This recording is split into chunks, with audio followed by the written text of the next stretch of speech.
Olá, bem-vindos, bem-vindas a mais um vídeo do nosso canal. E hoje nós vamos estudar aqui um conteúdo que eu ministrei também lá no Grupo Nova Concurso. Porque eu falo ministrei? Porque no dia 16 de novembro, às 7 horas da noite, horário de Brasília, lá estive eu ministrando este conteúdo que você vai ver agora aqui comigo, para o concurso do TRE, Tribunal Regional Eleitoral, aqui de São Paulo.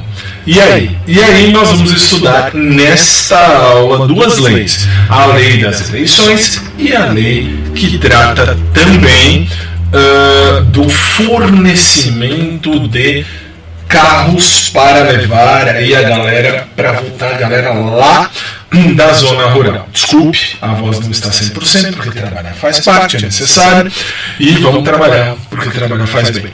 E olha só, aqui você está vendo aí, ó, www.fabiotadeu.net, fabiotadeu.net, aqui, muito bem. Você pode pegar este material que vai entrar aí na sua tela. Deixa eu mudar a câmera para cá, que fica melhor. Você vai poder mexer nesse material que está aqui, que vai estar aqui, que nós vamos estudar a partir de agora, para você que está aí batalhando por um lugar ao sol aí no Tribunal Regional Eleitoral do Estado de São Paulo. Beleza? Vamos começar. Olha só, eu vou jogar na tela, atenção, Shift F5, isso mesmo. Esse material está aqui no meu site à sua disposição, e se precisar de alguma coisa que eu puder ajudar mais diretamente, use este Twitter, @FabioTadeu, para eu poder auxiliar naquilo que me for possível para os seus estudos, ok? Considerações iniciais. Já falei do material, já falei do Twitter. Esta aula, ela está montada em tópicos, ela não é uma aula gigantesca, mas ela está montada em tópicos para a galera da FCC, que é o concurso do TRE de 2017, porque você vai tomar posse só no ano que vem. E aí, este material serve para a banca FCC. Sua opinião particular sobre eleição é um lixo agora. Por que é um lixo? Porque nós estamos falando de direito eleitoral para a banca FCC. Ótimo, eu vou falar aqui, vou dar exemplos de políticos e tal, mas, repito, a opinião particular minha e sua é lixo para a prova. Para a prova vale a FCC.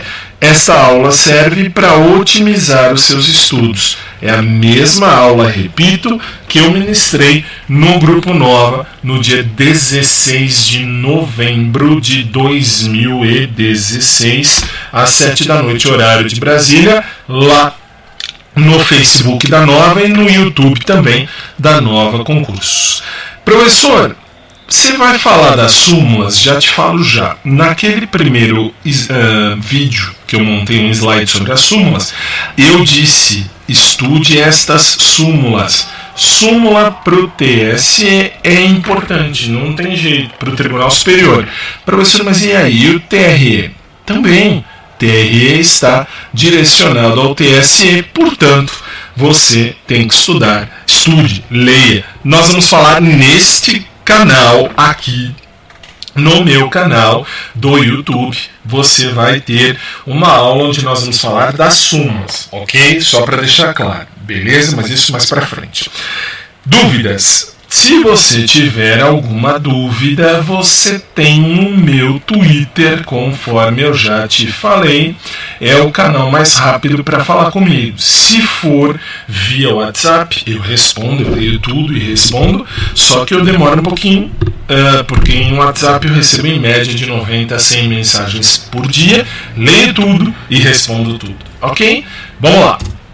Nós vamos tratar aqui da lei das eleições, que é a Lei 9.504 de 97, e vamos tratar da Lei 6.091 de 74, ok? Claro, com as suas alterações posteriores. Já material atualizado, repito, este conteúdo programático está pronto para a Fundação Carlos Chagas, a FCC.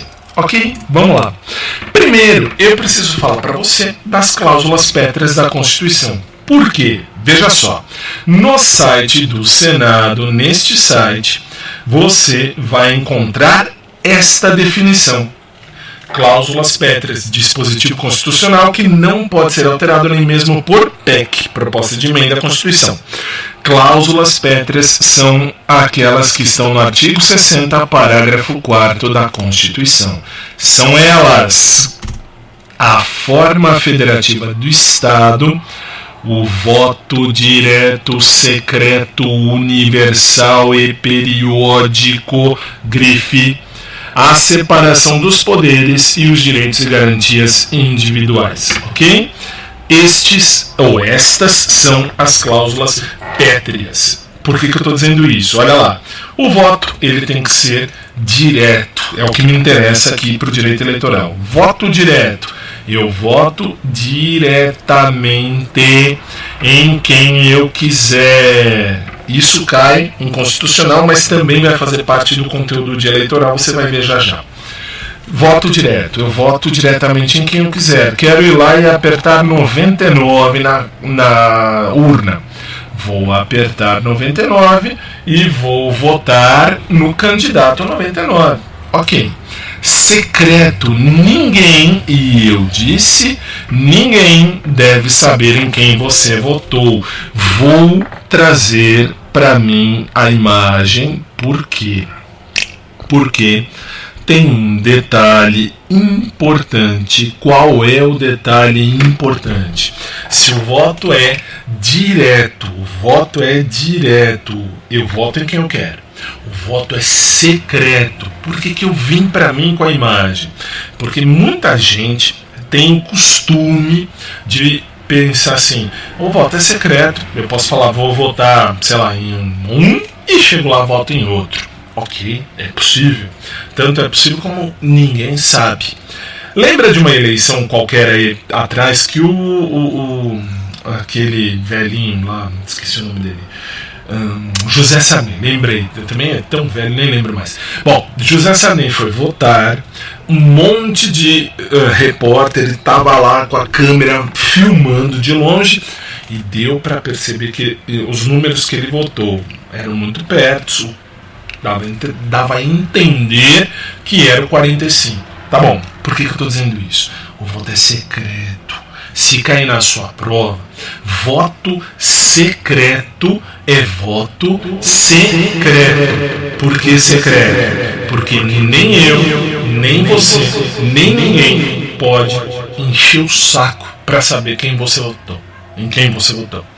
Aí vem uma pergunta de prova que dizia: o cara entra na urna, entra para votar na parte fechada da urna, lá na sessão eleitoral, vai votar, terminou de votar, a anta pega o celular e faz assim, oi, e tira uma selfie. É possível? Claro que não é possível. Deixa eu pôr o fio aqui, peraí, pronto.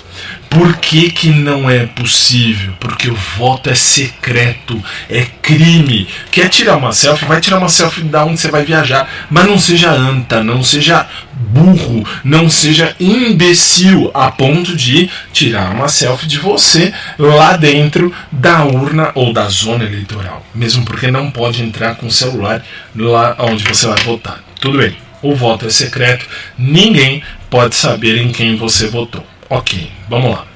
Olha só.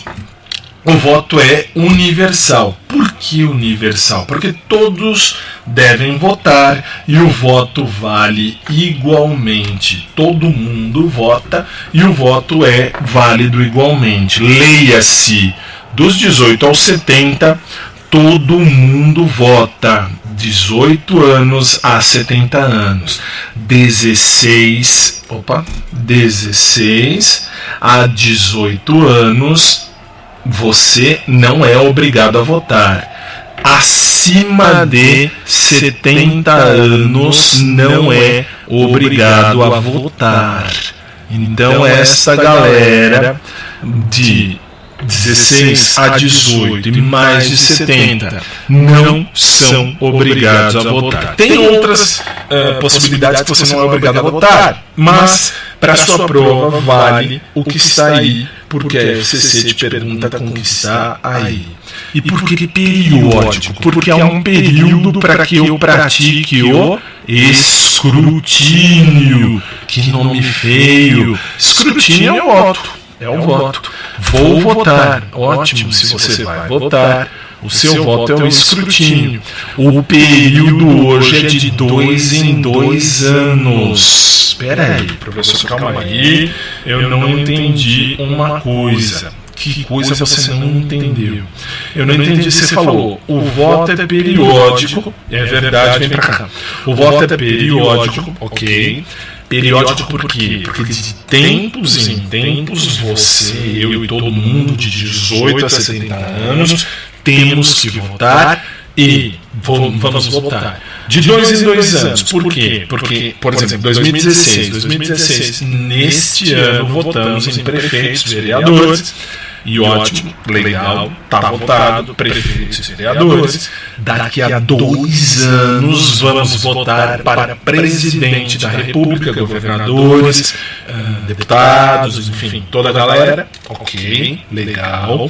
Por que eu estou dizendo isso? Porque a periodicidade do voto, isto é, o tempo que eu vou votar, o tempo que você tem que votar, é de 2 em 2 anos. A cada 2 anos nós vamos votar em alguém. Ok.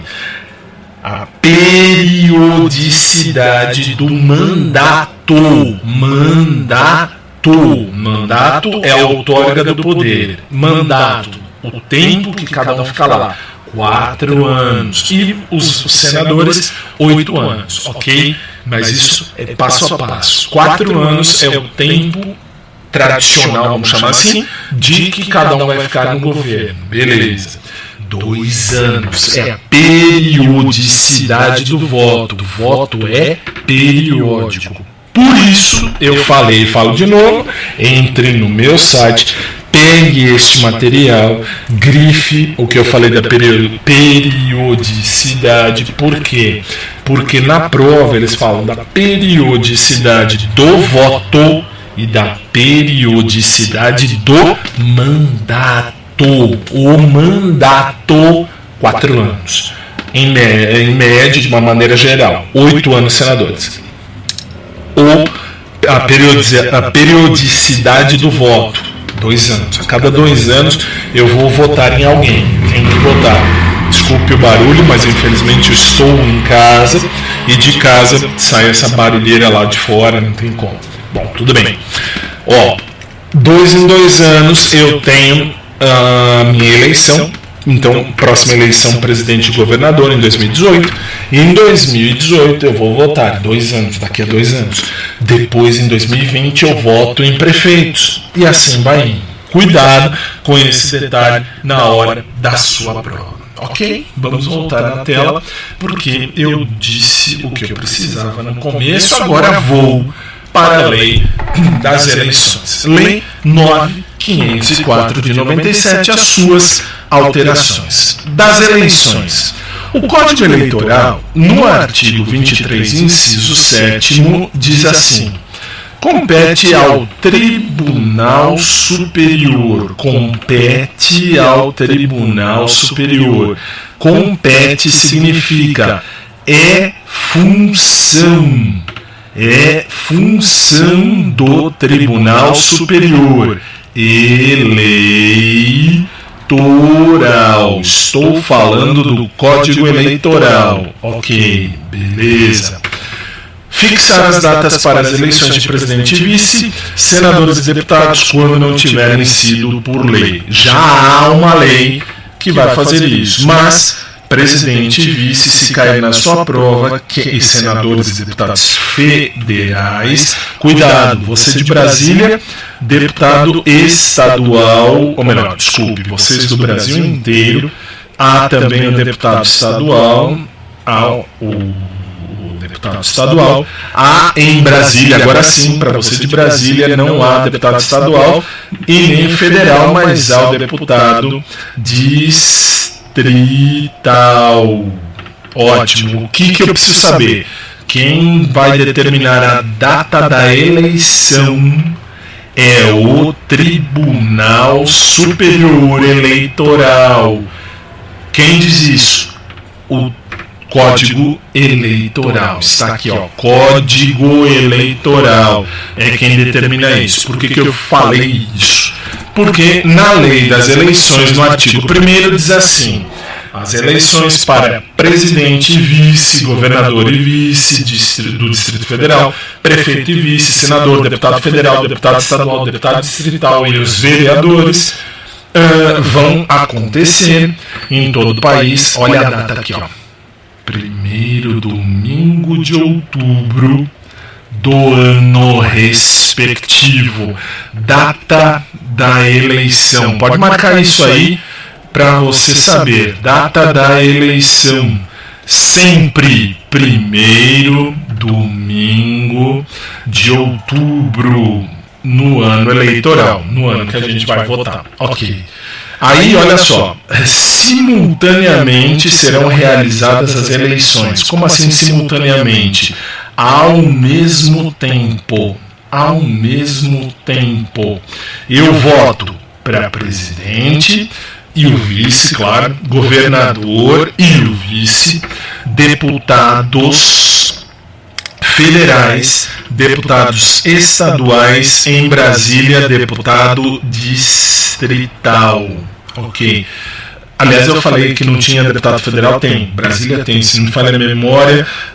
Não me lembro exatamente do número da lei, mas tem. Bem, enfim, o que você precisa saber para a prova? Presidente, vice-presidente, governador, presidente, governador, senador, deputado federal, deputado estadual, deputado distrital, a gente vota junto, a gente vota junto, toda essa galera eleita junto. Ótimo. E neste ano 2016 nós votamos para prefeitos e vereadores. O vice, é claro, está englobado no pacote. Ok. Olha lá. As eleições de presidente, vice, governador e vice, deputados, senadores são as chamadas eleições gerais. Por que gerais? Porque cabe a todo o Brasil. Professor, mas deputado estadual também? Deputado estadual cabe ao Estado, mas se chama geral porque são os cargos maiores. E aí eu tenho a desse ano, que são as eleições municipais, que caiu já na prova. É bom você saber que esta galerinha em azul, prefeito, vice-prefeito, vereador, são as eleições municipais. Em 2020, eleições gerais. Ok, beleza. Olha só, interstício das eleições. Professor, que nome difícil. Interstício, tempo das eleições. 2 em 2 anos, 4 em 4 anos. Qual é o interstício? O interstício das eleições, 2 em 2 anos, conforme já falei. 4 em 4 anos, eleições gerais e municipais. 2 em 2 anos. Marca assim, ó. 2 em 2 anos, coloca um U. 4 em 4 anos, coloca E. Por quê?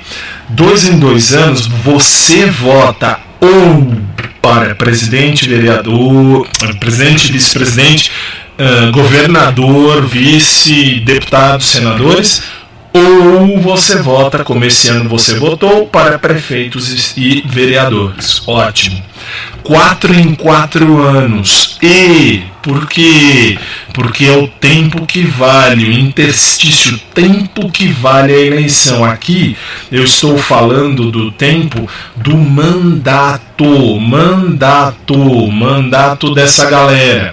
Os presidente, vice-presidente, governador e vice, deputados, senadores, prefeitos e vereadores têm um prazo, o interstício é de 4 em 4 anos. Do seu voto, 2 em 2, da eleição. 4 em 4 anos de cada eleição. Ótimo. Ou, porque você vota de 2 em 2 anos ou para um ou para outro, 4 em 4. E, porque vale para os dois o mandato. Ótimo. Vamos seguir. Ou e. Data das eleições, cada turno da eleição é chamado de eleição específica, é um turno, cada turno é uma eleição nova. Ótimo, e daí? Primeiro turno, primeiro domingo de outubro. Aí perguntam na prova, segundo turno das eleições, quando cai isso, professor? Segundo turno de eleições, no último domingo de outubro. Lembra? Isto vai cair na sua prova. Por quê? Porque eles vão dizer do segundo domingo de outubro, ou melhor, do segundo turno do último domingo de outubro. Ótimo, segundo turno é no último domingo de outubro. Professor, são 4 domingos no mês de outubro. Tá bom, são 4 domingos, legal. 4 domingos, aí eu tenho o que? Desculpe que isso aqui para escrever essa mesa é uma porcaria, mas tudo bem.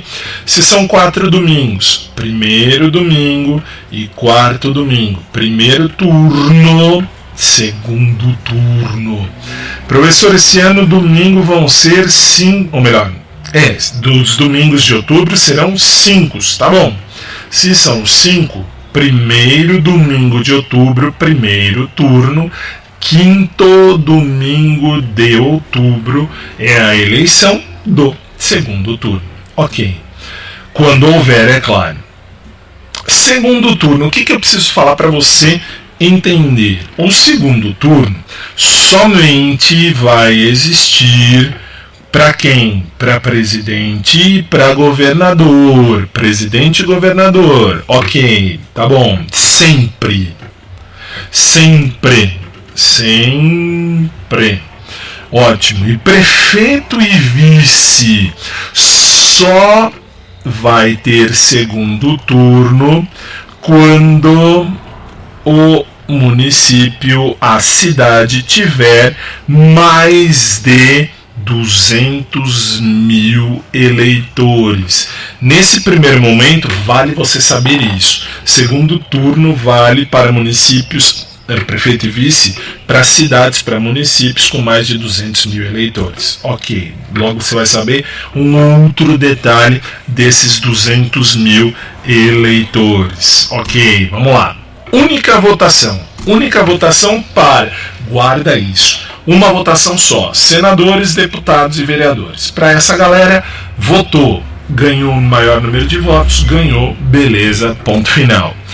Prefeitos e vice-prefeitos, cidades pequenas. Como assim cidade pequena? Cidade com menos de 200 mil eleitores. Eu disse eleitores. Na prova eles podem colocar cidadãos. Não, cidadão está errado. Cuidado.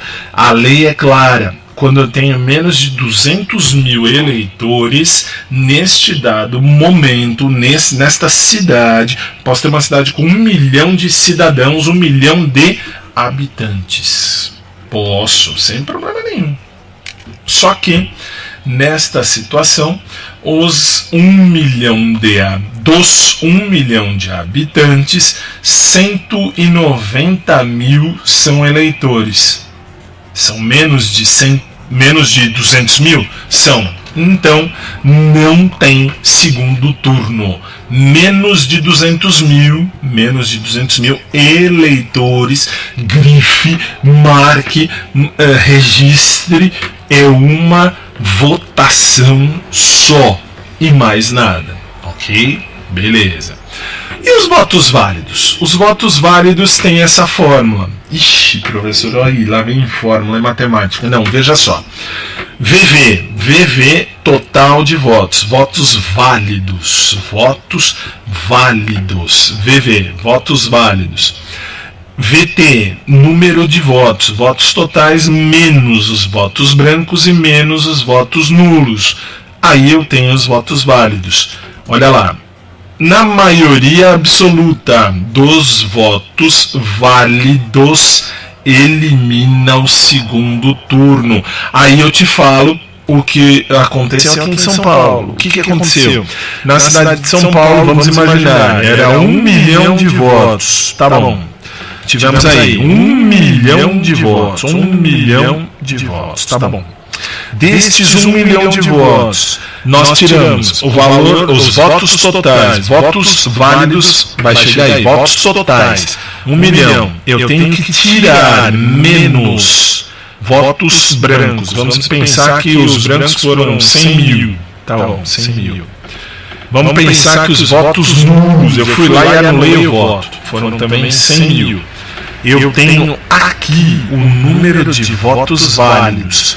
Portanto, 1 milhão menos 200 mil, 800 mil votos. Mais de 50% destes 800 mil votos, se forem para um candidato, como foi para João Dória, o que acontece? Não acontece o segundo turno.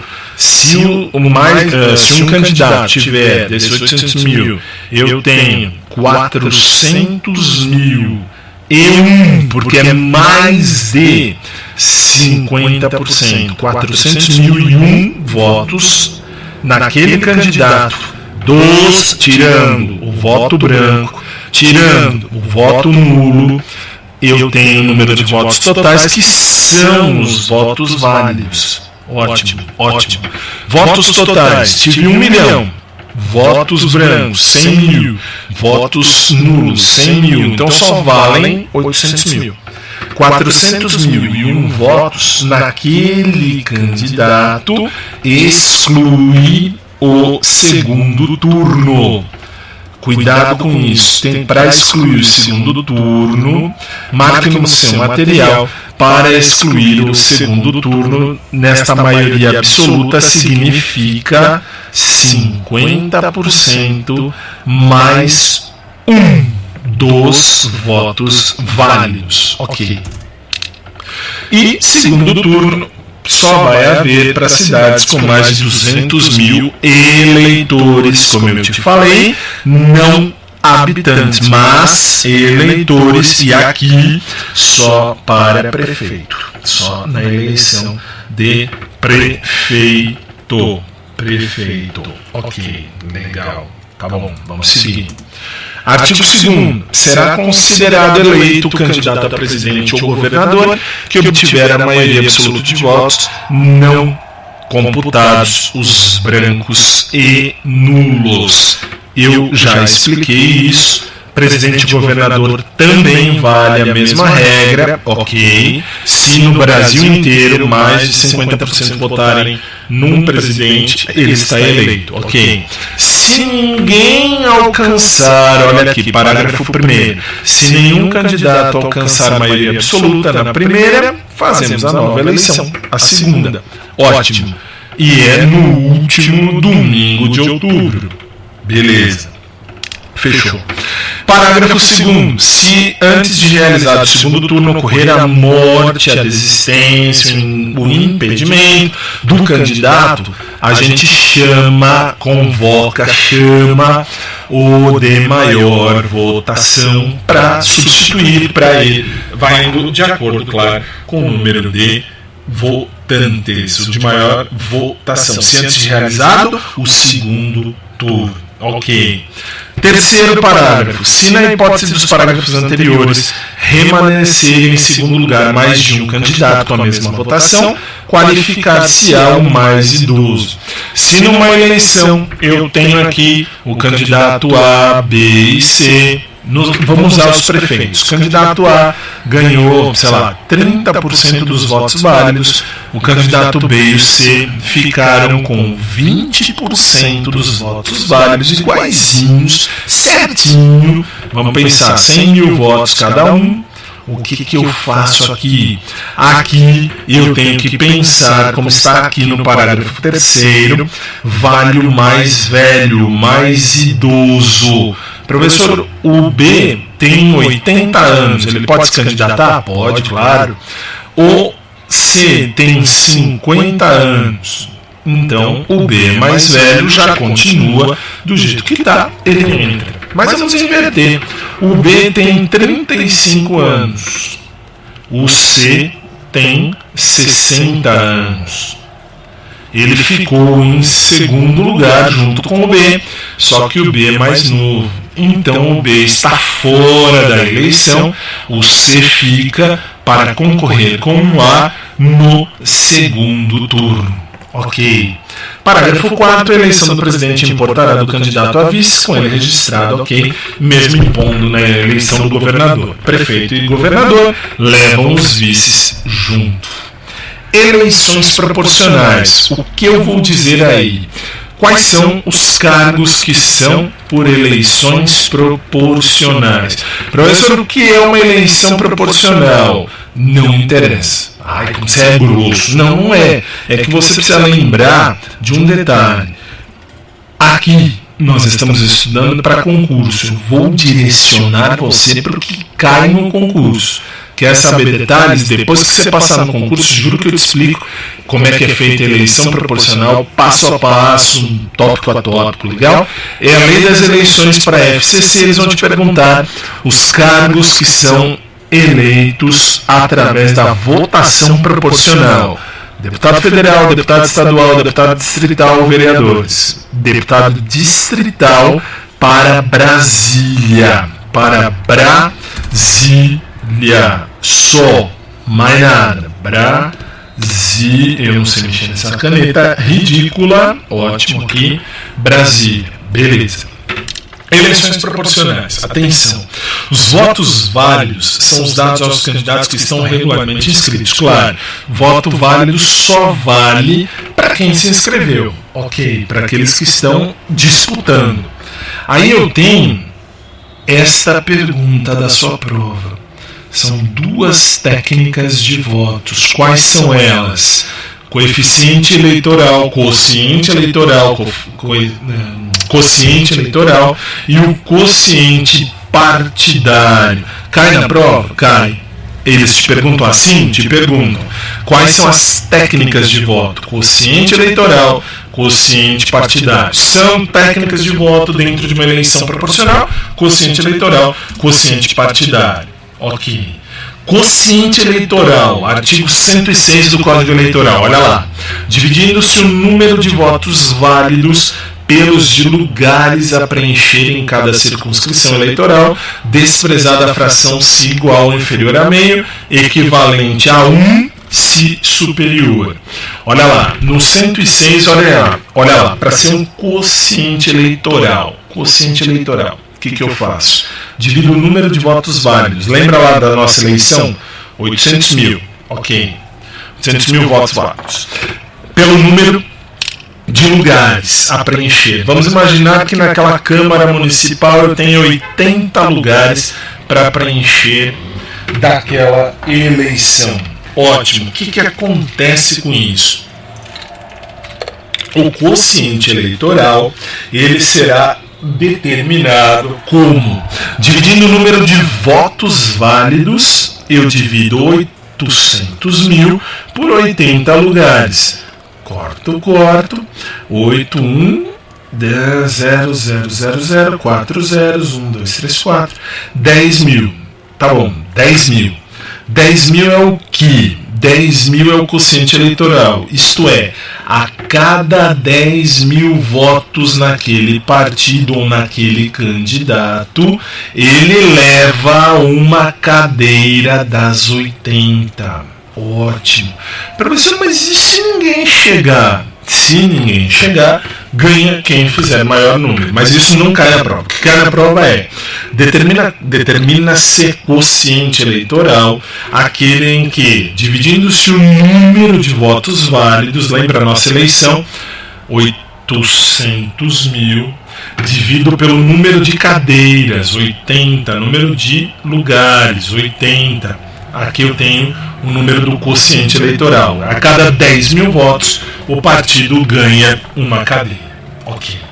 No 107 do Código Eleitoral, determina-se o quociente partidário, dividindo-se pelo quociente eleitoral, o número de votos válidos dados sobre a mesma legenda ou coligação de legendas, desprezadas as frações. Isso quando dá uma divisão errada, uma divisão por vírgula, por dízimo.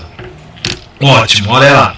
Determina-se quociente partidário, divide o quociente eleitoral. Nosso quociente eleitoral é 10.000, lembra? Fizemos a conta agora. Eu vou dividir pelo número de votos válidos naquela legenda. Vamos imaginar que a pessoa votou no partido do lixo. Ótimo. Partido do lixo. Ele ganhou o quê? Olha lá, quociente eleitoral pelo número de votos válidos dados sob a mesma legenda ou coligação, desprezada a fração. Quantos votos o partido do lixo teve?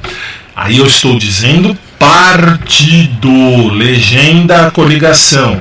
Partido teve, 300.000 votos. 300.000 dividido por 10.000. Corta, 4 zeros, o partido terá 30 cadeiras. Professor, deu 300.001 votos. Eu divido por 10.000, que é a mesma coisa, só que aí vem um detalhe, não vai dar inteiro. Aqui você corta esses 4 zeros, vai dar 30, que dá 300.000, 30 deve dar 30, qualquer coisa, 30,0 qualquer coisa. Despreza a fração. Vale o número antes do zero, ou melhor, antes da vírgula. O número de cadeiras. Portanto, no nosso caso, 30. Ok. Aí tem as fórmulas: coeficiente eleitoral, número de votos válidos dividido por cadeiras; coeficiente partidário, número de votos do partido dividido pelo quociente eleitoral. Ótimo, já falei disso. Coligações. Professor, o que é uma coligação? Coligação é aquela união de partidos. Aí vem um detalhe que eu vou trazer para mim, para você entender uma coisa. Veja só, coligação. O que é uma coligação? Coligação significa ligar junto, conjuntamente, para aquele momento. Isto é, olha só, eu tenho aquela eleição, por exemplo, de prefeito. Legal, prefeito. Para prefeito, coligação, acelera São Paulo. Tem 320 partidos. Ok, eu tenho 320 partidos, eu tenho, como você via ali, como você vê aí no seu material, você vê que tem a coligação. São vários partidos naquele mesmo link, naquele mesmo cargo. Naquela mesma função. Por que naquela mesma função? Porque ali eu quero para prefeito, então eu vou me coligar para ganhar mais tempo dentro da esfera eleitoral, para eu chegar lá no horário eleitoral e sair-me melhor, porque eu tenho mais tempo. É válido? É válido, é totalmente válido. Só que aí o partido é único. Aí eu tomo por base o partido único. Veja só, como assim o partido único? Cria-se a nomenclatura própria. os candidatos serão escolhidos na convenção, conjuntamente, juntos, todos os partidos daquela coligação escolhem juntos quem vai concorrer, transformando isso numa nomenclatura própria. Não é mais, por exemplo, partido PSDB ou PT, nada disso. Aí é a coligação tal, ok? Ok.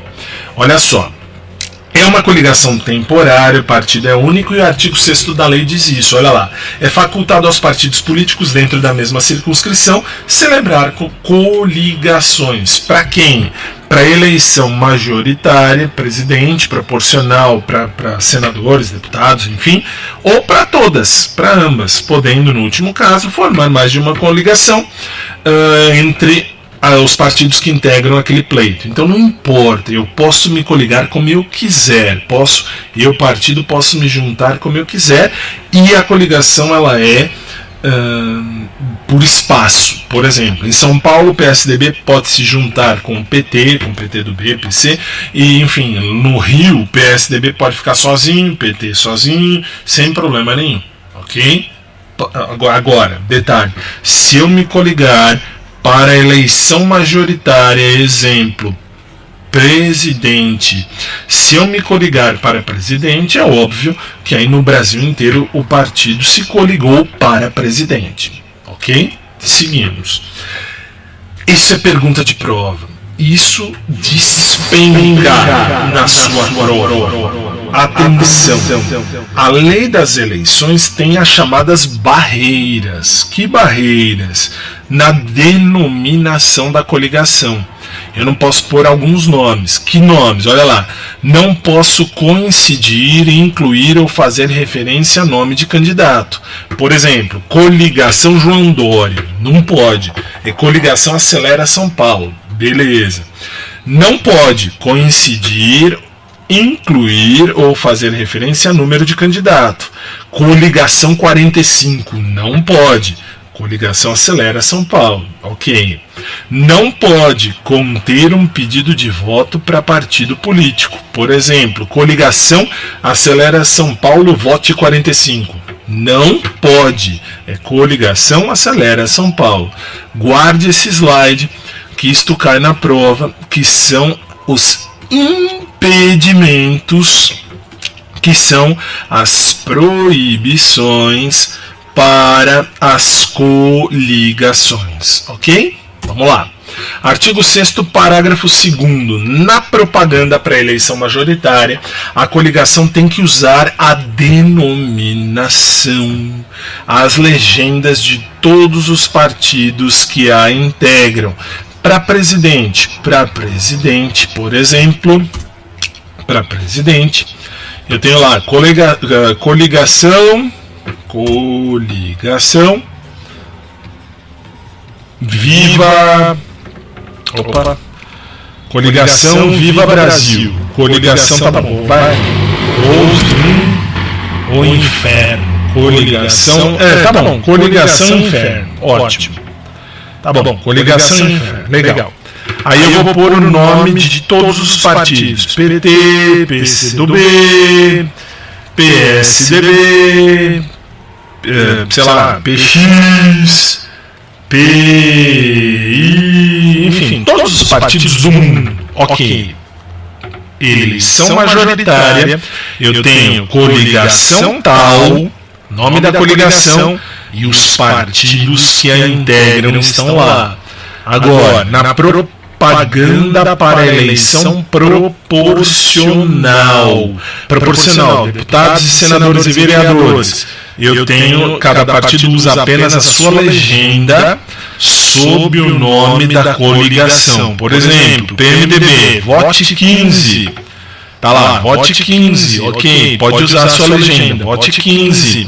E sob, abaixo, por exemplo, coligação Inferno, tá em cima, ok, tá em cima e embaixo, vote 15, vote 13, ótimo. E aí você vê aqui embaixo o número do partido, legal, sem problema nenhum, ótimo. princípio da solidariedade da propaganda eleitoral cai. É a responsabilidade pelo pagamento de multas, porque está na coligação? Sim, está. Candidatos e partidos daquela coligação pagam, pode marcar assim, ó, eles pagam juntos a multa, Eu posso cobrar do candidato, eu posso cobrar do partido, sem problema nenhum, solidariamente. Eu escolho quem eu quero. Por exemplo, o Temer fez cocô na campanha, vamos imaginar que ele fosse presidente na época, eu vou ao PMDB, cobro a multa, mas eu não quero do PMDB. Ou pior, a estocadora de vento, na época ela era presidente, a estocadora de vento, ela fala alguma bobagem, ela vai pagar uma multa. Ou eu vou ao partido da estocadora, ou eu vou para a estocadora. Professor, como é que você pode falar isso da estocadora? Ela estocou. Se ela falou bobagem, o vento é diferente em horas do dia, eu vou lá e cobro multa. Eu seleciono, eu posso selecionar ela, Dilma, ou o partido, ou até o 15, o partido PMDB, que está na coligação. Estando na coligação, eu seleciono quem vai pagar a multa. Ok? Beleza. Vamos lá. Observações. Para eu formar uma coligação, o que eu preciso? Na chapa da coligação, podem se inscrever todos os candidatos que estão filiados a qualquer partido que integre. Se integrarem lá PT, PSDB, PCdoB, PSOL, Rede, todo mundo, todos os candidatos podem se filiar àquela chapa, na chapa que está na coligação, ok? Todos os partidos, todos os candidatos de todos os partidos, ok? Pedido de registro. Como é que eu vou registrar os candidatos? Eu quero me candidatar naquela chapa. Ótimo. O presidente do partido ou de qualquer partido coligado, os delegados, delegado é aquele que é escolhido, delegados são os escolhidos para esta função, ou a maioria dos membros da diretoria do partido, ou, aqui vem o detalhe, ou os representantes. Representante e delegado é a mesma coisa? Na prática é. Na prova eles podem colocar delegados e. Isso está errado. E não, porque não é e, é o.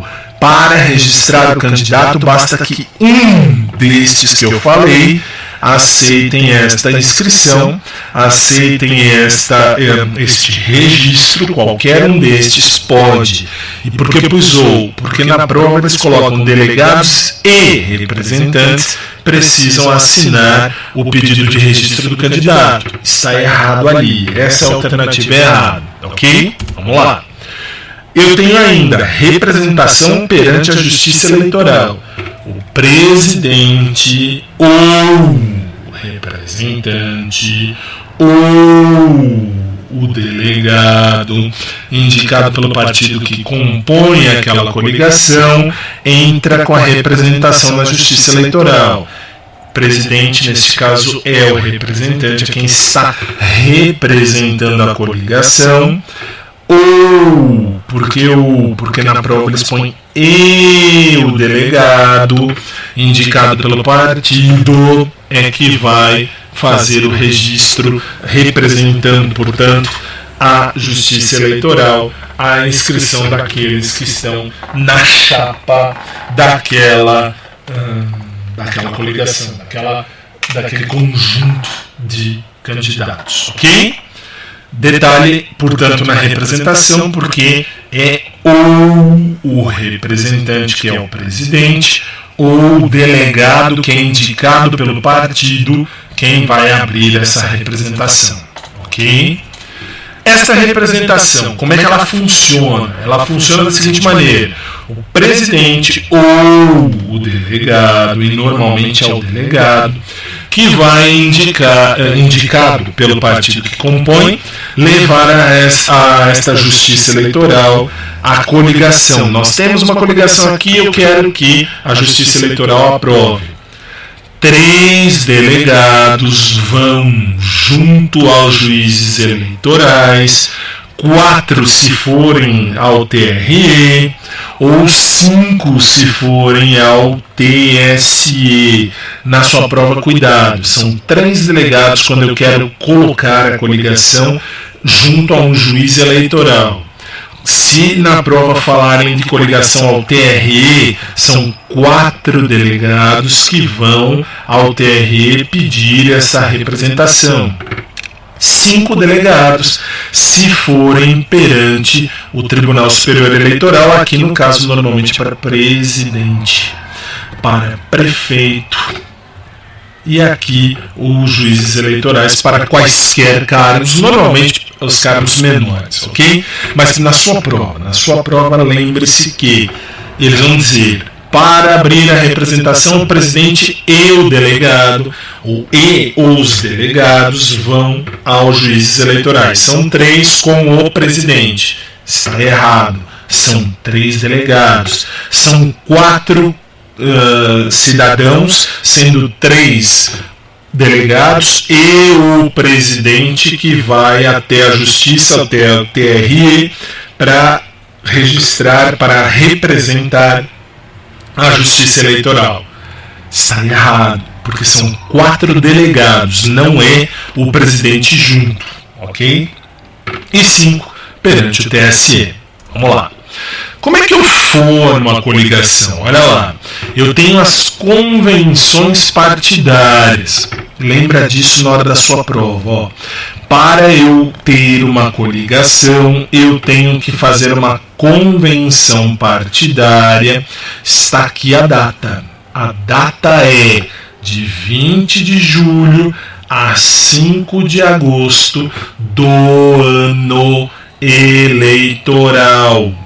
Eu tenho que me juntar com os partidos para pedir esta coligação, para formar com todos, dando ok, formar esta coligação. As convenções partidárias valem até, no máximo, 5 de agosto. De 20 de julho a 5 de agosto, eu tenho que fazer esta coligação, ou estas coligações em todo o país, para que elas aconteçam dentro desse esquema, do verbo haver, a convenção partidária que se realiza entre 20 de julho e 5 de agosto do ano eleitoral. Ok. Aonde está isso? Isso está alterado na Lei 13.165 de 2015, que colocou essa data e as provas cobram, inclusive a FCC. Ok. Convenções partidárias. A convenção é o órgão máximo para eu deliberar. Ótimo, por quê? Para eu conversar com o partido, os filiados são chamados para se juntarem, se agruparem, ótimo, e decidirem quem serão os candidatos. Estas são as convenções. Para me candidatar, eu preciso estar filiado. Eu tenho que ser filiado ao partido. Qual é o prazo? Cai na prova. Prazo mínimo de 6 meses. Tenho que me filiar no mínimo 6 meses antes da eleição para eu poder me candidatar. Isto se a convenção aprovar, ok? Não cabe a candidatura avulsa, isto é, não cabe eu chegar lá e falar assim, vou me candidatar. Por que não? Porque se você não tem partido, você não se candidata. É diferente de Papa. Por que Papa? Porque se você já estudou direito canônico, você sabe que qualquer fiel cristão pode. Ah, mas professor, não, para ser votante eu tenho que ser cardeal. Tá bom, isso é o que diz a história, mas o que diz a lei, o código canônico, qualquer cristão pode. Para as eleições, para as nossas eleições, lei 9.504 de 97, olha lá, não cabe candidatura avulsa sem partido. E as prévias? As prévias, basta você saber que são pesquisas para eu saber quem pode ser candidato. Como assim? Prévia. As prévias, para eu me candidatar, tem um detalhe. Deixa eu trazer para mim um pouquinho, para não ficar tão maçante. Minha cara, isso aqui é feio, mas tudo bem? Olha lá. Para eu me candidatar, ótimo. Para eu me candidatar, eu preciso estar filiado a um partido. Quando aqueles políticos vêm à televisão e dizem assim, venha, filie-se ao novo partido, ao partido tal, tal. Você vai lá e se filia. Ok, você se filiou 6 meses antes da eleição. Se foi 6 meses antes da eleição, até 6 meses antes da eleição, beleza, você pode se candidatar se não passaram as convenções. Claro que não, porque as convenções se dão próxima à eleição e muito antes, ou melhor, muito depois do prazo de 6 meses. Ok, tá bom. E daí? E daí eu tenho que me candidatar, eu quero me candidatar. Eles aprovaram. Se eles aprovarem, eles podem, antes de aprovar, porque assim, se aprovou, acabou. Mas antes de aprovar, o que eles fazem? Eles dizem assim, nós vamos fazer prévias. O que são prévias? São pesquisas. Como assim pesquisa? Por exemplo, quando se você não é de São Paulo, você não sabe ou não soube, talvez, que para João Dória ser candidato, o partido PSDB teve que se reunir, teve que fazer aí inúmeras prévias, inúmeras pesquisas. Prévias são pesquisas. Eu vou pesquisar para ver. Aí você vê com os filiados dos partidos, você vê com os seus filiados assim, puxa, quero por João Dória. Você acha legal? Legal, que bom nome. Não, tem esse nome que é melhor. Isso aí, você vai olhando, fuçando, analisando, você chega a um consenso. As prévias. Para as prévias, vamos voltar lá. Para as prévias, eu tenho que são pesquisas, são só pesquisas para escolher prováveis candidatos. Não substitui convenção. É na convenção que saem os candidatos. Pode até marcar aí, candidatos saem nas convenções. Eles saem aqui. Convencionou, o partido aprovou, lançamos a candidatura. Legal. Prévia pode ser qualquer um, posso colocar qualquer um como sendo provável candidato. Qualquer um pode ser eleito na prévia para ser candidato. Não vincula. Prévia não vincula. Ok? Ok, vamos lá. E vamos seguir. Nas convenções, os convencionais, isto é, quando eu tenho candidato, quando sai candidato, saiu candidato, como é que é o nome do candidato que sai da convenção? É o convencional. Ele é convocado via edital, notificação pessoal, dizendo, ok, você vai ser candidato oficial do partido. Show. Não havendo um jornal na cidade, se a cidade é uma cidade pequena, não tem jornal, eu não posso fazer via edital. Se não pode, você pode fixar no cartório da zona eleitoral da cidade. Guarde esses dois detalhes. Se o convencional, se naquela cidade tem jornal de grande circulação, aí eu vou via edital. Posso colocar lá naquele jornal, publicar dizendo que aquele cara foi aceito na convenção. Ou pessoalmente, entrego pessoalmente. Se não houver jornal, você pode fixar no cartório da zona eleitoral da cidade ou pessoalmente.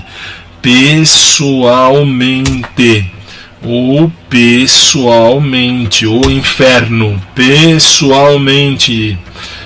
Você pode, você vai. Não é nem que você pode, você vai pessoalmente. Mas se não houver jornal, fixa no cartório. Agora, detalhe, que detalhe. detalhe.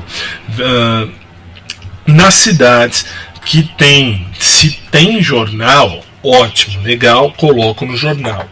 Não tem jornal, não tem um jornal naquela cidade. Eu vou fixar no cartório da zona eleitoral. Por que eu vim para mim? Porque na prova eles diziam assim: naquela cidade pequenininha só tem a Gazeta do bairro. Eu vou colocar ali no edital. Isso pode? Isso não pode. Não pode. Por que não pode? Porque dentro daquela região, dentro daquele local, dentro daquela cidade, Gazeta de bairro não pega a cidade inteira. Não preciso ir longe. Moro aqui na zona norte de São Paulo. No meu bairro tem uma gazetinha de bairro qualquer aí. E aí, se eu tenho um partido, vou fazer uma convenção e colocar ali, é um jornal. Mas não é de grande circulação, é apenas de circulação restrita àquele bairro. Resultado: não cabe, não pode. Tem que ser um lugar, um jornal de grande circulação. Então, se não tiver Gazeta de bairro, não. Gazeta de bairro, não. Ótimo.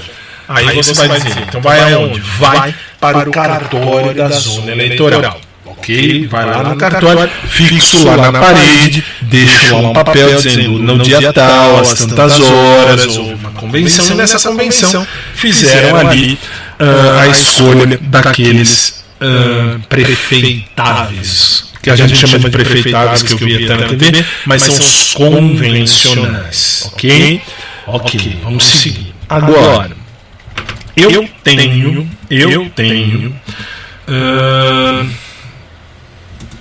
nas convenções o artigo 7º, parágrafo 1º, as normas para escolha e substituição de candidatos são estabelecidas no estatuto do partido. Se eu quiser substituir um candidato já convencional, ou se eu quero formar uma coligação, é o estatuto do partido quem vai dizer como serão feitas a escolha, a substituição e a formação da coligação.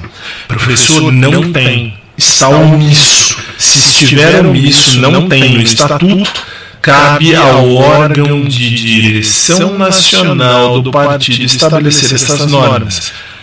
Leia-se.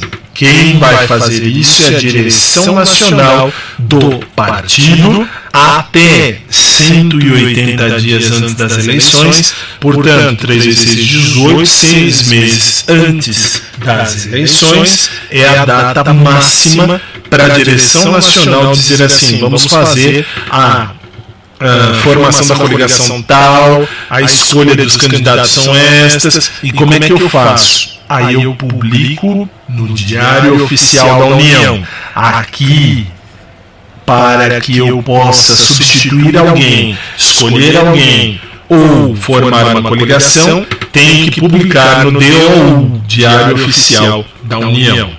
Vamos seguir, que isso é o que nos importa. Quais são os tipos de convenções partidárias? Veja só, as municipais, para escolher prefeito, vice-vereador, regionais ou estaduais, onde eu vou escolher governador, vice, senador, deputado federal, estadual, distrital, ótimo, e as nacionais, presidente e vice. Isso parece simples, mas aí vem a pergunta de prova. Qual? A municipal, lógico, feita no município. A nacional, feita em qualquer estado da federação. Esta que me interessa, por quê? Porque eles vão dizer assim, para fazer a convenção regional, que também pode ser chamada de estadual, eu posso escolher qualquer cidade. Porque a estadual é para escolher, por exemplo, um governador. Nós vamos apoiar o governador tal. Governador de São Paulo, nós vamos escolher. Tá bom. Aonde? Vou escolher a cidade, sei lá, São José do Rio Preto. Tá bom, pode ser. Lá em São José do Rio Preto, vou reunir todos os daquela coligação para escolher o governador daquele estado. Convenção regional não necessariamente será na mesma cidade da sede do partido, mas será em qualquer cidade daquele estado que eu quero escolher aquele governador. Ok? Vamos seguir. Quais são as datas das convenções partidárias? Podem ser realizadas qualquer dia da semana. Detalhe, por favor, grife preferência domingos. Feriados também, tudo bem, mas preferência domingos, e domingo cai muito em prova. Por quê? Porque no domingo ou no feriado eu tenho maior número de filiados disponíveis. Para quê? Para participar da convenção. Tem mais gente em casa que pode ir à convenção. Ok? Ok. Registro de candidato. Como é que eu registro? Artigo 10 ao 16b da lei. Olha lá. O artigo 10. Cada partido ou coligação pode registrar 150% do número de lugares a preencher. Se eu tenho 10 lugares, 100% são mais 10. 150% eu tenho mais 15. Se eu tenho 10 lugares para preencher, eu tenho 25 candidatos, burro. Aqui, candidatos, muito bem. Para me inscrever, guarde este número 150, ok? Inciso 1. Nas unidades da federação que o número de lugares para encher a Câmara dos Deputados não exceder a 12, se não passar de 12, eu posso me inscrever com 200% das vagas. Eu dei um exemplo aqui, que é um exemplo que é um pouco errado. Por que errado? Porque eu pus 10. Mas ponha 20, tudo bem, ponha 20. Aqui eu não, deixa 10. Deixa 10, aqui não pode, mas tudo bem, deixa 10. Só para você entender. Aqui, se eu tenho 10, eu posso colocar mais 200%. 100% de 10 é 10. 200%, 20. Posso inscrever 30 candidatos. Professor, então peraí que eu não entendi não. O de cima você falou 150% no número de lugares, então vamos colocar um outro número. Vamos dizer 20 cadeiras. Eu posso me inscrever com 150% do número de cadeiras. 100% de 20 mais 50% de 20, 10. Portanto, eu posso colocar 50 candidatos. Ok, aí você esquece isso aqui. Tá bom, mas o exemplo que eu dei está certo, a única coisa que muda é o número aqui. Ok? Beleza. Vamos seguir. Nos municípios de até 100 mil eleitores, nos quais cada coligação poderá registrar candidatos no total de até 200%, nos números de lugares a preencher. Se tiver até 100 mil eleitores, mas isso não costuma cair, mas é bom que você saiba, até 100 mil eleitores eu posso fazer esta regra dos 200% de lugares ou de candidaturas, ok? Não costuma cair muito o número 2, insisto, repito, e está aí. Ok.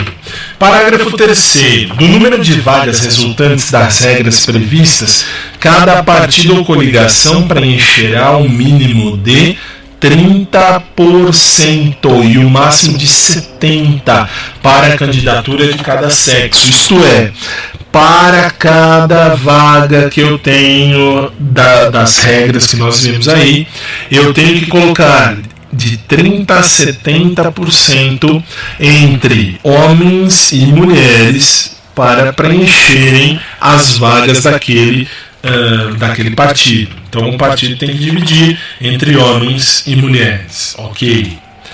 Artigo 11. Os partidos e as coligações têm que registrar. Isso cai bastante. Olha só, grifa isso aqui: o registro dos candidatos se dá até às 19 horas do dia 15 de agosto do ano em que se realizarem as eleições. É o prazo máximo que eu posso dizer.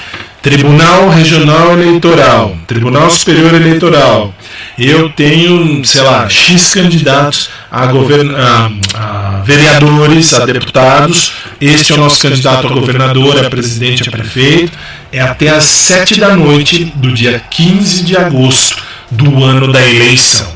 Isso está na lei de 2015, a lei 13.165, que mudou o artigo 11 desta lei que estamos estudando. O registro de candidatos, cuidado agora, a numeração, isso aqui basta você saber. Presidente 2 dígitos, deputado federal 4 dígitos, estadual e vereador 5 dígitos. Por que eu preciso saber? Porque quando eles querem ferrar na prova, eles perguntam essa baboseira, essa babaquice, e muita gente se perde. Presidente, por exemplo, presidente número 90, candidato número 90. Deputado federal, sei lá, 9001. Deputado estadual, 90001. Vereador, 90001. Pode? Na mesma eleição não. Por quê? Porque aqui de vereador é na eleição do prefeito. Então o número pode até coincidir, mas não será a mesma pessoa. Ok? Arrecadação. Como é que eu ganho dinheiro? Como é que eu aplico dinheiro na campanha eleitoral? Limite de valor é definido pelo Tribunal Superior Eleitoral. A arrecadação se dá pelos partidos e candidatos. Beleza, simples. Agora, não pode. Comitê financeiro não pode ajudar na campanha, não pode arrecadar e não pode aplicar. A administração do dinheiro é feita pelo próprio candidato ou pessoa da sua confiança. Simples assim. Ok. Contas bancárias. As contas bancárias, olha lá, artigo 22. É obrigatório para o partido e para os candidatos abrir uma conta bancária específica para registrar todo o movimento financeiro da campanha. Simples. Agora, isto eu vou dizer a você, decore. Por que decore? Porque cai na prova a lei, a FCC vai te perguntar aqui a lei, isso não vai adiantar eu nem explicar, mas eu grifei passo a passo. Por quê? Porque olha lá, o que eles te perguntam? Banco, quando eu vou abrir uma conta para campanha eleitoral, o que o banco precisa? O banco tem que acatar em até 3 dias o pedido de abertura de conta de qualquer candidato escolhido em convenção. Eu vou ao banco e digo, eu preciso abrir uma conta, sou candidato a prefeito, a vereador. Então, em até 3 dias daquele pedido, o banco tem que acatar. Não pode pedir valor mínimo de depósito, cobrança de taxa, nada disso. Apenas o local para guardar o dinheiro para a eleição. Ótimo. Ele precisa, o banco precisa identificar nos extratos bancários das contas o CPF ou CNPJ do doador. Apenas para que se saiba quem está doando. A lei diz CNPJ. Então tem que ir.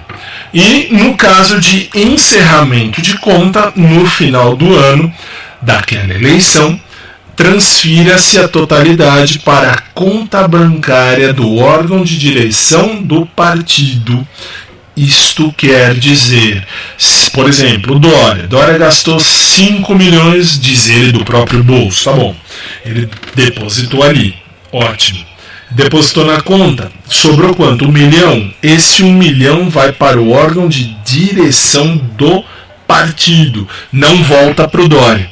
Isto é informado à Justiça Eleitoral, não volta para o candidato. Artigo 22, parágrafo 2º, olha lá. Não se aplica aos casos de candidatura de prefeito e vereador onde não houver banco ali. Se não tiver banco, não será aplicado ali. Parágrafo 3º, não nos interessa. Parágrafo 4º, rejeitadas as contas, a Justiça Eleitoral remete uma cópia de todo o processo ao Ministério Público Eleitoral. Isto cai. Se o banco rejeitar a conta ou se houver uma rejeição por parte da Justiça Eleitoral, tem que se mandar. Se o banco rejeita, o banco manda para a Justiça Eleitoral, dizendo o que aconteceu, mas não pode. Tá bom. Aí a Justiça Eleitoral rejeitou essas contas dizendo que está errado. Vai para o MPE, Ministério Público Eleitoral. Decore isso. Isso cai. Marca assim, porque isso aqui cai na prova sim. A FCC te pergunta sim. Ok? Vamos lá. Doações. Posso doar? Pessoa jurídica não pode mais. Por quê? Porque o Supremo diz que não pode. E não adianta, não pode. Professor, não posso dar nenhum real? A minha empresa não pode ajudar naquela campanha? Não. A sua empresa não pode, não pode doar. Ótimo. Artigo 23. Pessoas físicas poderão fazer doações em dinheiro ou estimáveis em dinheiro para a campanha eleitoral obedecida à lei. O STF, na ação direta de inconstitucionalidade, proibiu a doação de pessoas jurídicas. Artigo 24. É vedado, é proibido. Pensei que eu tivesse grifado, não grifei, grife para mim. É vedado, é proibido. As proibições do candidato. O candidato está proibido de algumas coisas. Que tipo de coisas? Olha lá, ele não pode receber dinheiro que tenha vindo de governo estrangeiro e tal. Isto você vai ter que decorar, porque cai exatamente como está na lei. Exatamente assim, ok? Há um limite. Este limite é apurado pelo TSE, limite de doação partidária. Doações partidárias. O limite está apurado pelo TSE. Ótimo. E pela Secretaria da Receita Federal, que é esta sigla que eles usam, SRFB. Ok. Aí vem o detalhe. Se o partido descumprir, isto vai para o fundo partidário, perde o direito do fundo partidário. Como assim?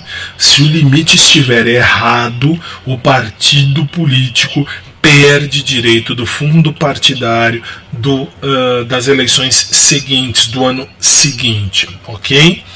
E vamos lá, vamos seguir. Doações ocultas. Artigo 28, parágrafo 12, diz lá que valor transferido pelos partidos políticos que vierem de doações são registradas. Ótimo. E dizia, sem individualização dos doadores. O Supremo disse que eu não posso deixar de individualizar. Não pode, ele suspendeu isso aqui. Portanto, quem doa tem que mostrar que doou. Gastos eleitorais. Os gastos eleitorais, aí vem um outro detalhe. O que é ou quais são os gastos eleitorais? Artigo 26. Aqui eu não tenho outra coisa senão a dizer a você, decore também. Puxa, tudo isso. Não tem jeito, porque aqui a banca FCC é uma banca legalista.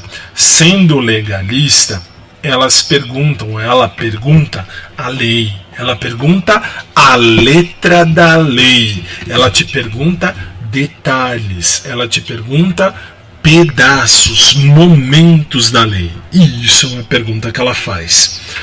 Dos gastos eleitorais, olha lá, são estabelecidos os seguintes limites. Isto cai. Alimentação do pessoal que presta serviço à candidatura ou comitê, 10%. Gastos eleitorais. Eu posso gastar da campanha. Se eu tenho 5 milhões de reais na campanha, 10% destes 5 milhões, portanto, vezes 10, eu acrescento aqui um zero e divido por 100, eu posso gastar 500 mil reais dos 5 milhões na alimentação daqueles que fizeram a minha campanha. Ótimo, e disto eu tenho 20% do aluguel de veículos. Portanto, se forem 5 milhões, 20%, 1 milhão pode ser gasto em aluguel de veículos. Ok? Ok. Qualquer eleitor pode realizar gastos até a quantia equivalente a 1.000 UFIR. Não sei qual é o valor da UFIR hoje, mas eu posso gastar, de acordo com a lei, em apoio ao candidato, um valor de até 1.000 UFIR, que não vai ser contabilizado, desde que não reembolsado. Não posso pedir reembolso. Se eu estou ajudando com 1.000 UFIR, eu vou dar 1.000 UFIR para a campanha daquele candidato que eu gosto, que eu acho legal, e ele vai receber esse valor da minha doação. Ok? Eu não preciso contabilizar na campanha. Ótimo. Como é que eu presto contas? Nas eleições majoritárias, eu presto conta, eu, candidato, presto conta juntando todos os extratos e todos os cheques que eu recebi. A relação de cheques, ok. E nas proporcionais, o próprio candidato resolve. Nas majoritárias eu tenho que mostrar cheque recebido, tenho que mostrar extrato de conta. Nas proporcionais, deputados, senadores e vereadores, eu presto contas, como eu quiser. Ótimo. Quem está dispensado? Está dispensado de prestar conta quem teve uma cessão de bem imóvel de até 4 mil. Por exemplo, dou meu celular para a campanha. Ótimo. Se eu tive uma cessão de bens, eu transferi o meu bem de até 4 mil, meu celular vale 1.000, ótimo. Então eu não preciso prestar conta nenhuma. Eu recebi 1.000 reais ali. Ótimo. Na Justiça Eleitoral, a Justiça Eleitoral, ela adota um sistema simplificado de prestação de contas para os candidatos que apresentarem movimentação de, no máximo, 20 mil. Se você gastar até 20 mil reais na sua campanha, você não precisa prestar conta, é mais rápido da Justiça Eleitoral. Não é que não precisa prestar conta sim, mas a Justiça Eleitoral não vai burocratizar essa prestação de contas. Ótimo, está ali agora o que deve conter nessa prestação de contas. O artigo 28, incisos 1, 2 e 3. Tem que saber. O sistema simplificado deve conter. Se é simplificado, o que tem? Se é simplificado, tem. Aí você vai decorar o 28 no parágrafo 10. Ótimo. Vamos seguir. Parágrafo 11. Nas eleições para prefeito e vereador, com menos de 50 mil, e por favor grife aqui, menos de 50 mil eleitores, a prestação de contas sempre será pelo sistema simplificado. 20 mil reais, tudo bem, 20 mil. Cessão de bens de até 4 mil está dispensado e o sistema simplificado cabe para cidades, pode marcar assim, cidades com até 50 mil eleitores. Eu não falei cidadãos, falei eleitores, ok? Beleza. Apresentadas as contas. Eu apresentei as contas, o que acontece? A Justiça Eleitoral pode aprovar, conta regular, pode aprovar com ressalvas, a conta tem uma falhazinha ou outra, mas não compromete a sua campanha, não compromete a regularidade da campanha, e eu tenho a desaprovação. As contas estão com falhas. No caso de desaprovar, eu Justiça Eleitoral, mando o candidato arrumar isso num prazo dado por mim, Justiça Eleitoral, de X dias. Ótimo. Se eu não, e contas não prestadas, se eu não prestar, se as contas não apresentadas, a Justiça Eleitoral pode impugnar a minha candidatura, inclusive. Ou ainda emitir uma obrigação expressa para prestar contas em até 72 horas. Aqui, na desaprovação, as falhas comprometem, eu vou regularizar em X dias. Aqui, não prestei contas, eu, Justiça Eleitoral, posso impugnar, mas a FCC vai te perguntar sobre esta prestação de contas. E ela se dá em 72 horas.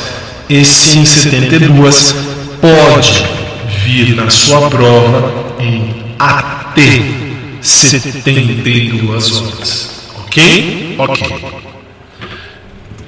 A decisão será publicada pela Justiça Eleitoral, será publicada em até 3 dias antes da diplomação, e antes da diplomação, isto é, candidato pode ter sido eleito, vai ser diplomado significa, vai receber da Justiça Eleitoral o diploma de que passou na eleição, que ganhou a eleição.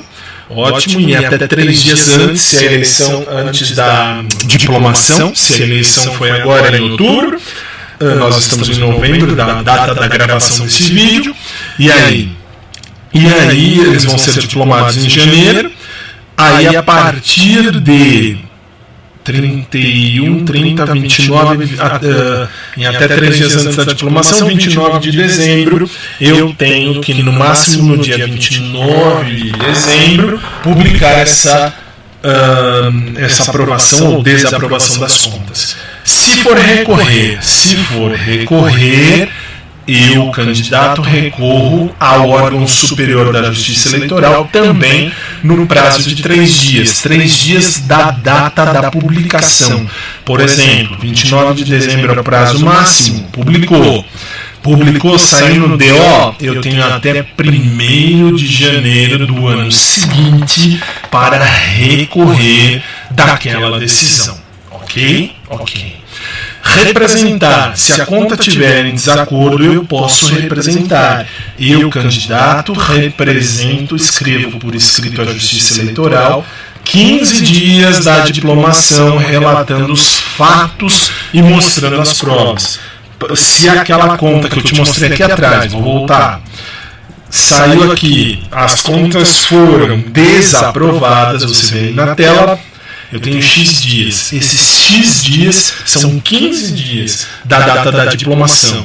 Então, 1º de janeiro, eu vou até 15 dias da diplomação. Foi diplomado dia 1º, 15 dias depois, portanto, 16 de janeiro, até 16 de janeiro, eu apresento as razões, os fatos e as razões daquela desaprovação, daquele erro, daquela falha na conta daquele candidato, ok? Pesquisas e testes pré-eleitorais, já falamos, a pesquisa é feita por amostragem, mas tem só um detalhe que você precisa saber. Quem pesquisa tem que registrar até 5 dias antes de divulgar junto à Justiça Eleitoral a pesquisa. Por exemplo, a Rede Globo mostra uma pesquisa. Quando ela joga no ar, ela já registrou 5 dias antes de divulgar. 5 dias antes de entrar no ar, ela já pôs isso na Justiça Eleitoral. Ok? Artigo 33. Na pesquisa, o que eu preciso mostrar? Por que está em vermelho? Porque aqui você vai decorar, aqui não tem o que fazer. Porque aqui você vai decorar o que? A lei. Por que a lei? Porque a lei? Porque a FCC vai te perguntar assim: as pesquisas e testes pré-eleitorais devem ser registrados no órgão da Justiça Eleitoral em até 5 dias antes da divulgação, contendo as seguintes informações, 2 pontos, exceto. Aí você tem que saber esses 7 itens, por quê? Porque eles vão tirar um ou vão dar um errado, e aí você vai dançar na prova. Portanto, cuidado com esse artigo. Sistema eletrônico de votação. A votação e a totalização dos votos é feita por sistema eletrônico, nós sabemos, mas pode-se usar cédulas em caráter excepcional. A urna eletrônica vai exibir os painéis na seguinte ordem: deputado federal, deputado estadual, deputado distrital no caso. Aliás, eu falei lá no começo que tinha deputado federal para Brasília. Tem mesmo. Deputado estadual é o que não tem. Deputado federal, deputado estadual ou distrital, senador, governador e vice, do Distrito Federal, presidente e vice. E agora, na última eleição que tivemos, foram mostrados o vereador, o prefeito e o vice. Ok? Parágrafo 4º, aí você só grifa, por favor. A urna eletrônica tem a assinatura digital, que permite o registro de cada voto. E, é claro, é resguardado o anonimato. Você vota, ninguém sabe para quem você votou. No final da eleição, a urna passa pela assinatura digital do arquivo de votos para verificar e para fazer o registro de data, horário e o boletim da urna mostrando que aquilo está encerrado. Ok? Parágrafo 7º e 8º, apenas para mostrar que o TSE coloca à disposição dos eleitores as urnas eletrônicas para o treinamento. Isso não cai, mas fizeram na lei, fizeram 2 parágrafos iguais. Aí isso cai. O registro digital do voto. O que é o registro digital do voto?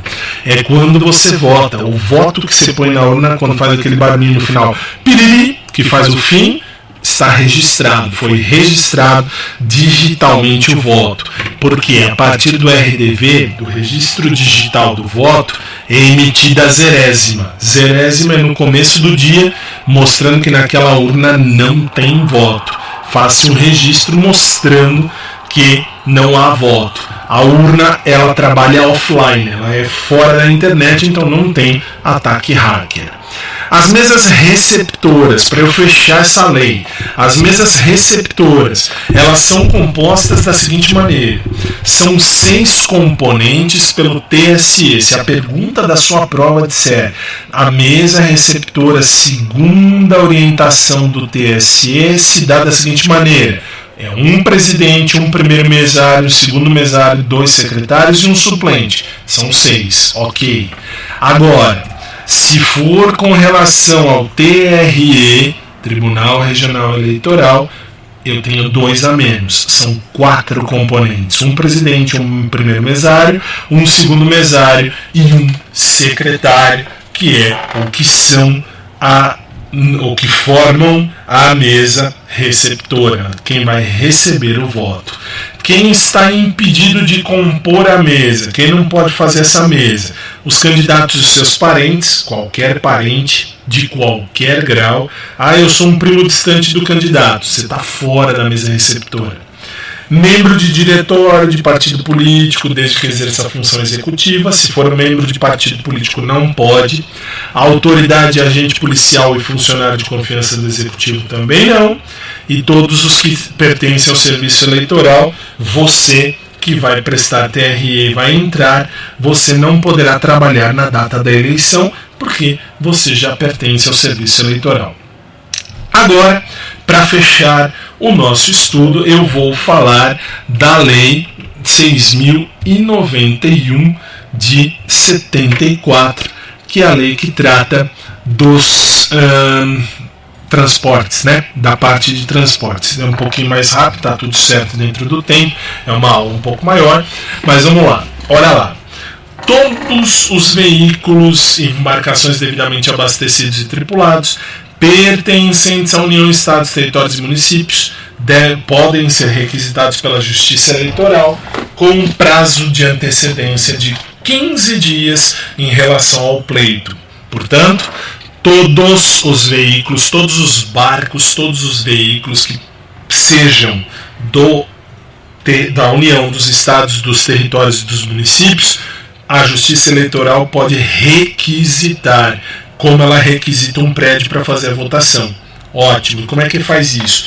Faz por escrito com prazo de antecedência de 15 dias. 15 dias antes da votação. Ok? As exceções: se eu precisar de um veículo, administração, preciso de um veículo, preciso de um barco, de uma embarcação para usar, para fazer o bom andamento da eleição, desculpe, esse veículo não pode ser usado. Mas, se isso acontecer, o fundo partidário paga o aluguel dos veículos necessários. Ok? Ok. Artigo 5º. Artigo 5º. Nenhum veículo ou embarcação pode fazer transporte de eleitor desde o dia anterior até o dia posterior à eleição. O transporte é no dia. Salvo a serviço da Justiça Eleitoral, se a Justiça Eleitoral mandar, vai, salvos os coletivos de linhas regulares e não fretados, salvo o uso individual do proprietário para o exercício do voto e membros da família. Se o veículo é meu, eu uso na administração, eu quero usar para minha família, posso, sem problema nenhum. O serviço normal, sem finalidade eleitoral, de veículos de aluguel não atingidos pela requisição do artigo 2º, isto é, serviço normal, aluguel de veículos que não digam respeito à eleição propriamente dita. Se o eleitor não votar, o eleitor não votou por se encontrar fora do domicílio, a justificativa da falta se dará no prazo de 60 dias, até 60 dias depois da eleição, por meio de requerimento dirigido ao juiz eleitoral da zona, que mandará anotar o fato na respectiva folha individual de votação. Beleza. Parágrafo 2º. Se eu estiver no exterior, o eleitor tem um prazo de 30 dias, o prazo muda, não é 60 dias da eleição. A eleição aconteceu, você tem até 60 dias para ter a justificativa. Não, neste caso, se você estiver fora do Brasil, quando você volta, você tem até 30 dias para justificar a ausência nas eleições, ok? Agora, se você não votou e não justificou, você incorre numa multa de 3 a 10% sobre o salário mínimo da região, salário mínimo nacional, ok? Hoje, na data da gravação do vídeo, R$ 880 o salário mínimo, portanto a multa para quem não votou é de R$ 26,40 até R$ 88, ok? Ok. Eu estou passando rápido porque aqui me interessa. Isto me interessa. O artigo 11 é o que despenca na prova. Constitui crime eleitoral. Você tem que saber? Você tem que saber. Você tem que saber tudo. Isso você tem que saber. Isso não tem jeito. Vamos lá. Descumprir o responsável por órgão, repartição ou unidade de serviço público o dever imposto no artigo 3º. O artigo 3º diz, até 50 dias antes da data da votação, tem que listar os veículos que eu quero usar para transportar essa galera. Se eu não fizer isto, ou se eu fizer uma informação errada, é crime. Ótimo. Desatender a requisição de que trata o artigo 2º. Se eu tiver que pagar o veículo de aluguel, caso não sejam suficientes os oficiais, os carros oficiais não deram, precisa de mais, ótimo. Eu não requisitei, é crime. Ótimo. Inciso 3. Descumprir a proibição dos artigos 5º, que olha lá, nenhum veículo ou embarcação pode fazer transporte de eleitor desde o dia anterior até o posterior da eleição, já vimos. Ou descumprir a proibição do artigo 8º, somente a Justiça Eleitoral pode, quando imprescindível, fornecer refeição, isto é, quem trabalha na eleição só ganha dinheiro para se alimentar pela Justiça Eleitoral. Se alguém te der dinheiro para almoçar, por exemplo, no dia, e não for na Justiça Eleitoral ou da Justiça Eleitoral, responderá por crime. Ótimo. E o do artigo 10º, a proibição do 10º. É proibido aos candidatos a órgãos partidários ou qualquer pessoa o fornecimento de transporte ou refeições aos eleitores da zona urbana, da cidade. Na cidade, eu não posso fornecer alimentação para ninguém no dia da eleição. Não posso. Para eleitor, eu não posso. Se você vota no dia daquela eleição, você não pode receber comida por ninguém ou de ninguém a troco de voto, enfim, ou por conta da eleição. 4. Obstar por qualquer forma a prestação de serviços previstos no artigo 4º e 8º.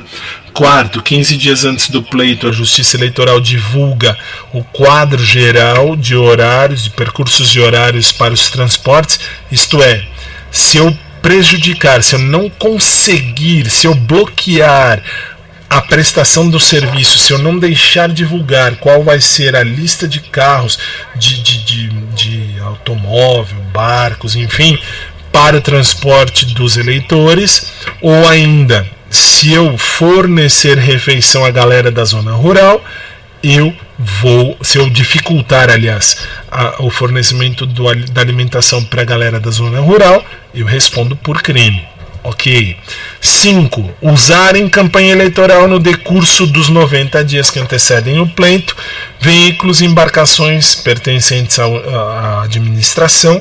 Se eu usar na campanha eleitoral 90 dias antes da eleição qualquer carro da administração, eu vou responder. E também, se eu sou o responsável daquele veículo, eu não posso fornecer esse veículo para ninguém durante 90 dias antes da eleição e, claro, os dias posteriores. Ok? Bem, as considerações finais eu vou trazer para mim, porque esse vídeo foi apenas para tentar otimizar o seu estudo. Deixa eu trazer para mim, que até eu trazer para mim isso demora a vida inteira. Ótimo, chegou. Eu tentei ajudar como pude. É uma aula um pouco mais extensa, mas com alguns dados relevantes. Se você tiver alguma dúvida, fica o meu site à sua disposição. Aqui está ele, aqui embaixo, fabtadeu.net. Basta você acessar. No que eu puder lhe ajudar, conte comigo. Nós vamos juntos rumo ao seu sucesso profissional e eu espero ter ajudado, enfim. Se você gostou, dê o seu like. Não gostou, dá o dislike. Mande sua crítica também, sua sugestão, enfim. Pode mandar crítica, eu gosto de receber, gosto de ler, vejo tudo, tento arrumar, respondo, enfim. Críticas que sejam de fato válidas, ok? E é isso. Não sou youtuber, falo isso sempre, não estou aqui para ser youtuber nunca, nem quero nada disso. Faço o que gosto de lecionar, sou advogado, professor, mestre em direito, você vê aí no meu site, você vê tudo isso.